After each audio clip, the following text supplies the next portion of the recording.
ẹsẹ̀ yìí ni àwọn alákatakítí ẹ̀sìn ni wọ́n máa ń tú tí wọ́n máa ń pè ní Mọ̀mọ́dù, pàápàá àwọn àfáà tí wọ́n pera wọn lónímọ̀. Mósè ló ń sọ̀rọ̀, lọ́lọ́run gbé wòlíì kan dìde fún àwọn ọmọ Ísírẹ́lì láàrin wọn. Jésù kì í sọ ọmọ Lárúbáwá, Jésù kì í sí ọmọ Ísírẹ́lì ni, Júù ni.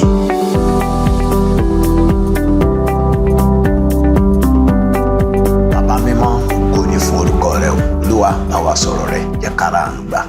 Ṣé tí wàá láṣepé Jésù Kristi Olúwa wa, àmín. Kí a má gbàgbé àwọn ògo ẹni tí Jésù Kristi jẹ́, gẹ́gẹ́ bí a ti kọ́ fún àwọn ènìyàn mímọ́ májẹ̀mú láéláé tí wọ́n sì ń wọ̀nà fún bíbọ̀ rẹ̀. Gbogbo ohun tí a kọ́ nínú ìwé mímọ́, ó sọ fún yín pé Jésù Kristi ni a kọ́ fún ọ̀rọ̀ ìkẹyìn tó sọ pé Júdásì ọ̀dà àti ìjẹ́wọ́ olórí àlùfáà, òun náà la pè ní olùṣọ́ àgùntàn tí a sá ní ọgbẹ́ nínú ìwé Sekaraya orí 13 ẹsẹ̀ 7. Òun náà ni Àìsáyà sọ nípa rẹ̀ ní Àìsáyà orí 53 ẹsẹ̀ 12 pé a kà á mọ́ àwọn arúfin ni wọ́n fi kan Jésù mọ́ àwọn ọ̀daràn nínú ìwé Lúùkù orí 22 ẹsẹ̀ 37. Igbe tó fi ta ní orí igi àgbélébù tí Dáfídì sọ nípasẹ̀ ẹ̀mí mímọ́ ní orin Dáfídì orí 22 ẹsẹ̀ 1 pé Ọlọ́run mi, èéṣe tí ìwọ fi kọ̀ mí sílẹ̀. Ní Mátíù orí 27 ní ẹsẹ̀ 46 ní Jésù náà sọ wípé Eloi Eloi lama sabakatani, Ọlọ́run mi, Ọlọ́run mi, èéṣe tí ó fi kọ̀ mí sílẹ̀. Ní ọ̀rọ̀ ìgbẹ̀yìn tó sọ lórí igi àgbélébù pé bàbá má kẹsẹ̀ èsì wọn lọ́rùn o, dárí ẹ̀ṣẹ̀ tí wọ́n, torí wọn ò mọ ohun tí wọ́n ń ṣe. Ní òní mo wá fẹ́ fi àwọn oyè tí májẹ̀mú titun tí a fi fún Jésù nínú májẹ̀mú titun. Àkọ́kọ́ ni pé a pè é ní irú ọmọ obìnrin. Ní Genesis orí 3 ẹsẹ̀ 15, Olúwa ni wọ́n fi ọ̀tá sí àárín irú ọmọ rẹ̀ ejò àti irú ọmọ rẹ̀. Ó ń bá obìnrin yẹn sọ̀rọ̀ àti ejò. Jésù Kristi ni irú ọmọ obìnrin tí yóò fọ́ Sátánì lórí, ó sì ti fọ́ lórí ní orí igi àgbélébù tí Sátánì náà pa ní gìgísẹ̀. Òun la pè ní Sílò nínú ìwé Genesis orí 49 ní ẹsẹ̀ 10 àti ẹsẹ̀ 24. Jésù la pè ní ìràwọ̀ kan tí ó ti inú Jákọ́bù wá nínú ìwé Númérì orí 24 ẹsẹ̀ 17. Númérì orí 24 ní ẹsẹ̀ 17. Ẹ jẹ́ á gbọ́ ohun tí ìwé mímọ́ wí pé èmi rí ṣùgbọ́n kì í ṣe nísinsìnyí, èmi sì wò ṣùgbọ́n kò súnmọ́ tòsí, ìràwọ̀ kan yóò ti inú Jákọ́bù jáde wá, ọ̀pá aládé kan yóò ti inú Ísírẹ́lì dìde, yóò sì kọlu àwọn igun Móábù, yóò sì ṣẹ́ àwọn ọmọ ìrọ̀ kẹ̀kẹ́. Jésù náà ní ìràwọ̀ kan tí ó ti inú Jákọ́bù wá, òun náà la pè ní ọ̀pá aládé kan tí ó ti inú Jákọ́bù dìde.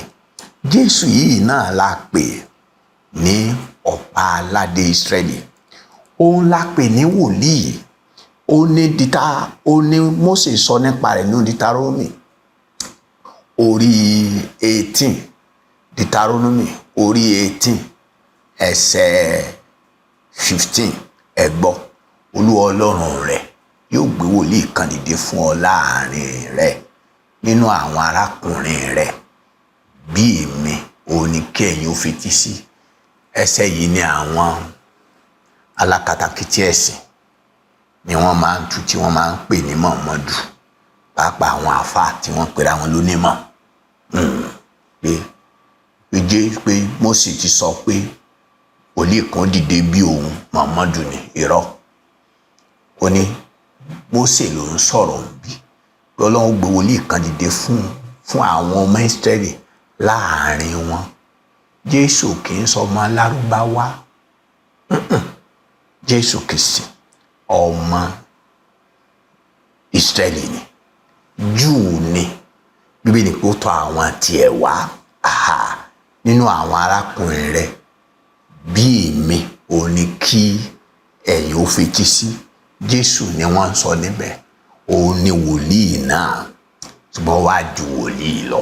Tẹ́ ẹ bá kà sí àwọn Àpọ́stélì orí 3 ẹsẹ̀ 27, ó jẹ́ kó yé wa wípé Jésù ni wòlíì ọ̀hún.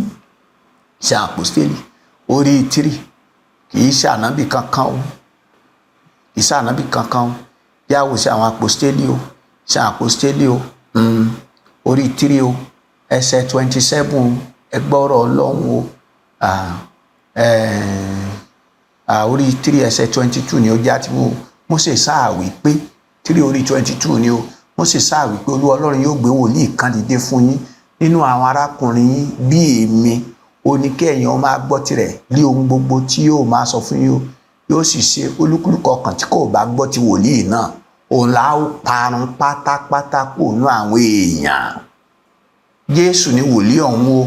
Àní gbogbo àwọn wòlíì láti Sámúẹ́lì wá àtàwọn tó tẹ̀lé, iye àwọn tó sọ̀rọ̀ ni wọ́n sọ ti ọjọ́ wọ̀nyí pẹ̀lú ẹ̀yin lọ́mọ àwọn wòlíì o, àti ti májẹ̀mú tọ́lọ́run tí báwọn bàbá yín dá nígbà tí ó wí fún Ábúráhámù pé àti nínú irú ọmọ rẹ̀ la fi ìbùkún fún gbogbo ìdílé ayé. Ẹ wá kíyèsí ẹsẹ̀ tó gbẹ̀yìn, nígbà tí Ọlọ́run jí Jésù ọmọ rẹ̀ dìde, ó kọ́ran sí yín láti bù sí fún yín nípa yíyí olúkúlùkù yín padà kúrò nínú ìwà búburú rẹ̀.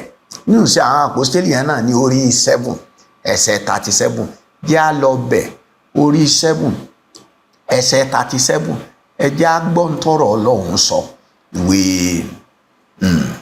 Ìwé Iṣẹ́ Àpọ́stélì orí 7 ẹsẹ̀ 37, ó ní èyí ni Mósè náà tí ó wí fún àwọn ọmọ Ísírẹ́lì pé wòlíì kan Olúwa Ọlọ́run yóò gbé dìde fún yín nínú àwọn arákùnrin bí èmi, ó ní kí ẹ gbọ́ tirẹ̀. Èyí náà lẹni tó wà nínú ìjọ nínú ìjù pẹ̀lú áńgẹ́lì tó bá sọ̀rọ̀ lé òkè Sinai àti pẹ̀lú àwọn bàbá, ẹni tó gba ọ̀rọ̀ ìyè láti fún wa. Jésù ni wòlíì ọ̀hún. Jésù Kristi ni o. À ń fi hàn yín ni o. Oyè tá a fún Jésù nínú májẹ̀mú láéláé, ó ń lápè ní ọba rẹ̀, ó ní ọba Ọlọ́run, ó ní ẹni àmì òróró rẹ̀, ó ní. Jóòbù sọ nínú ìwé rẹ̀ ní Jóòbù orí 19 ẹsẹ̀ 25 pé èmi mọ̀ pé olùdáǹdè mi ń bẹ láàyè. Kí ni oyè míì tí a tún fi pè Jésù? A pè é ní ọmọ kan tí a bí fún wa, a pè é ní ọmọkùnrin kan tí a fi fún wa. Nínú ìwé Àìsáyà orí 9, ẹ jẹ́ á jọ ka ìwé mímọ́. Ìwé Àìsáyà orí 9 ẹsẹ̀ 6, ẹ gbọ́ oyè tá a fún Jésù nínú ìwé mímọ́. Nítorí a bí ọmọ kan fún wa, a fi ọmọkùnrin kan fún wa, ìjọba yóò sì wà ní èjìká rẹ̀, a ó sì máa porúkọ rẹ̀ níyanu, olùdámọ̀ràn, Ọlọ́run alágbára. Ṣé ẹ gbọ́ báyìí? Jésù náà pè ní ìyanu, a pè ní olùdámọ̀ràn, Ọlọ́run alágbára, bàbá ayérayé, ọmọ aládé àlàáfíà. Èmi kọ́ mo pè bẹ́ẹ̀, àwa onígbàgbọ́ kọ́ la pè bẹ́ẹ̀, àwa ìránṣẹ́ Ọlọ́run kọ́ la pè bẹ́ẹ̀, Pọ́ọ̀lù kọ́ ló pè bẹ́ẹ̀, Ọlọ́run ló pe ọmọ rẹ̀ ní ìyanu, olùdámọ̀ràn, Ọlọ́run alágbára, bàbá ayérayé, ọmọ aládé àlàáfíà. Kò ní dàrú fún yín lórúkọ Jésù. Ẹ gbà ń kà ń sọ ìgbọ́, ọ̀ranyàn ní kẹ́ ẹ gbàgbọ́ torí ibẹ̀ ni ìyè wà. A tún pè é ní gbòǹgbò ìdílé Jésè nínú ìwé Àìsáyà ní orí 11 ẹsẹ̀ 10. Ẹ jẹ́ á lọ sínú ìwé Àìsáyà orí 11 ẹsẹ̀ 10.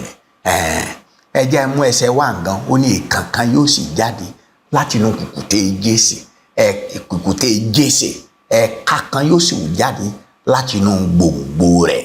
Jésù ni, ó ní. Ẹsẹ̀ 10, àti ní ọjọ́ náà kùkùté Jésè kan yóò wá tí yóò dúró fún ọ̀págun àwọn ènìyàn. Òun làwọn kèfèrí yóò wá rí, ìsinmi rẹ̀ yóò sì ní ògo. Jésù yẹn ni àwa lè kèfèrí gbogbo orílẹ̀-èdè tí kì í bá sọ orílẹ̀-èdè Ísírẹ́lì lọ́dọ̀ Ọlọ́run nínú ìwé mímọ́ kèfèrí ni wọ́n.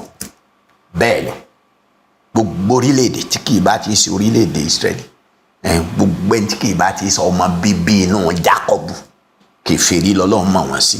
Olúwa ní gbogbo aláàmà wá sí àwa ti ráàánú gbà àti wá a tún wá pè ní Emmanuel nínú ìwé Àìsáyà yẹn náà ní orí 7 já lọ bẹ̀ à ń sọ ògo ẹni tí Kristi jẹ́ tí àwọn ẹni èèyàn mímọ́ inú májẹ̀mú láéláé tí wọ́n ń wọ̀nà fún nígbà tí Fílípì tó sọ fún Nàtálíà pé wá àwa ti rẹ́ ń táwọn wòlíì sọ nípa ẹni tí Mósè kọ́ nípa ẹ̀ àti rí wòlíì rẹ̀ orí 7 ẹsẹ̀ 14 nítorí náà Olúwa ti kára ara rẹ̀ yóò fún yín ní àmì kan kíyèsí wúńdíá kan yóò lóyún yóò sì bí ọmọkùnrin kan yóò sì pe orúkọ rẹ̀ ní Emmanuel.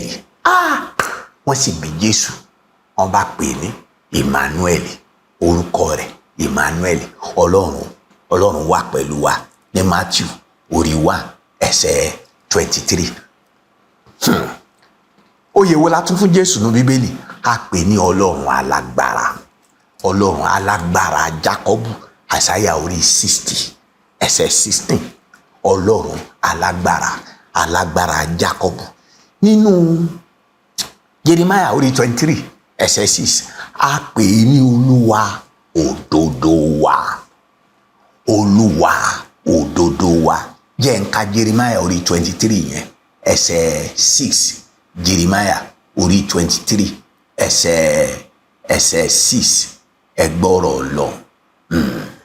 Ó ní ní ọjọ́ rẹ̀ ni a ó gba Júdà là, Ísírẹ́lì yóò sì máa gbélé àìléwu, àti èyí ni orúkọ tí a ó máa pè é, Olúwa òdodo wa. Ẹ̀yin àyànfẹ́, ìwé mímọ́ ìwé òtítọ́ ni.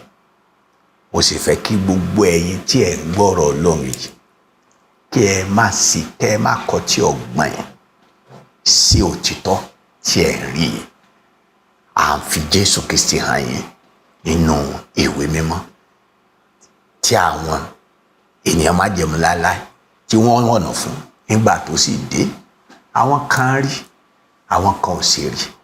Jésù ọ̀hún ti dé o bí àwọn wòlíì ti sọ nípa rẹ̀, ó ti kú o, bẹ́ẹ̀ ni wọ́n sin o, ó sì jíǹde o.